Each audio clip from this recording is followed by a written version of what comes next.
I went to the specialist for my final update before the new year today. As usual, at the end of the appointment, he handed me a piece of paper, which confirmed the next appointment. I thought it to be the same piece of paper he always hands me, but this one looked a touch different.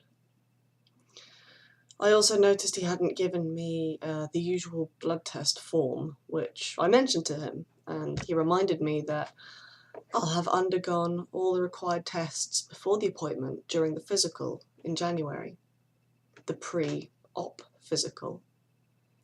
When he informed me of this, that's when it all really hit home. It's actually happening. Holy crap.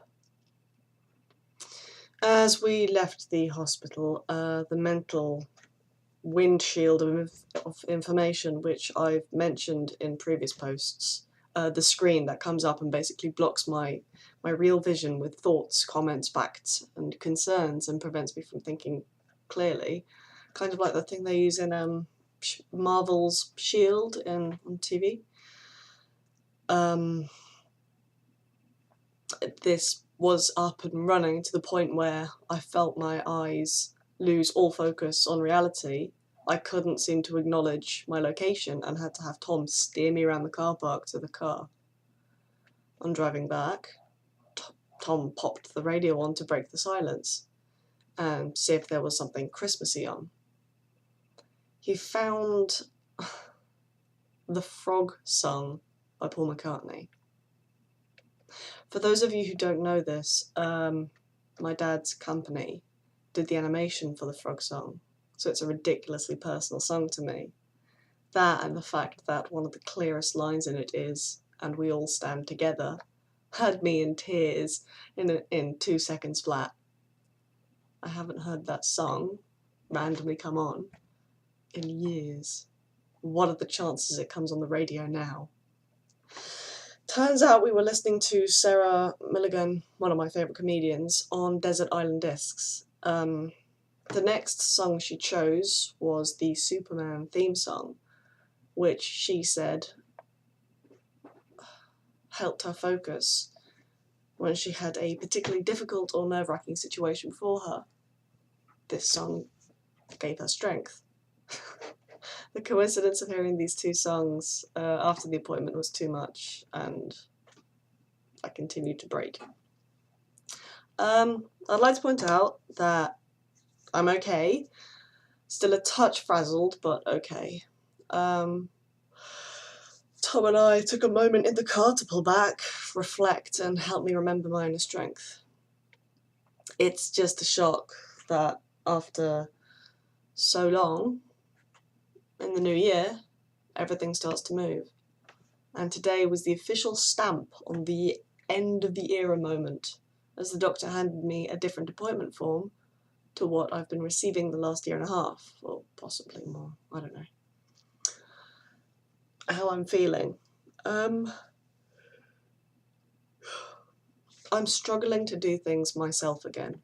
I had an interview with an acting agent the other day, which I'm delighted to say was successful, and I now have an agent, a non-exclusive agent, for the new year. Yes, they're aware of my medical circumstances, and this made no difference to them apart from knowing that there will be a delay in my being able to work. And I'm not entirely sure how I got through that. My sense of time is basically in chaos now. One day feels like 3 because I have the morning, then lunch, then the afternoon, then evening when Tom's at home. That's 4. I can't count. And yet I can't seem to tell the difference between one day, a week, a month, blah. I'm basically in life's waiting room and going through that feeling of having waited for hours when it turns out you've only been there 15 minutes, or lose focus, forget the time, and an hour's passed without realising it. My life is the waiting room and the operation theatre my destination. On top of that, my sense of distraction and lack of focus is worse than it has ever been, and my memory is getting ridiculously selective to the point where I now forget every other thing I was going to say in a conversation, yet I'll randomly remember something I was told several weeks to months ago. The best way to describe what my mental state is, without giving away any spoilers, if you've seen the film Wreck-It Ralph, a cartoon based on vintage video games, absolutely charming. All I can say is the relationship between King Candy and the Glitch. That's my brain. Therefore, I'm keeping myself to myself unless I have a chaperone. I know it sounds weird, but my anxiety still peeks through despite the medication. The medication just means they're more physical than in my head, and I'm able to control them more now through monitored breathing. In for 4, hold for 7, release for 8. They even occur when I'm with close friends who I care about and trust. My body's automatic reaction to pretty much anything that gives me a slight feeling of excitement or adrenaline is now feeling like I'm on shaky ground. So I struggle to be social unless I can, 1, escape when I need, or 2, have Tom to act as a buffer for me. This isn't going to be a permanent thing. I know it's not. But it's still uncomfortable as sin, and one of the reasons it may seem like I've dropped off the radar again. However, I'm still laughing and enjoying life, despite the addition of the crazy.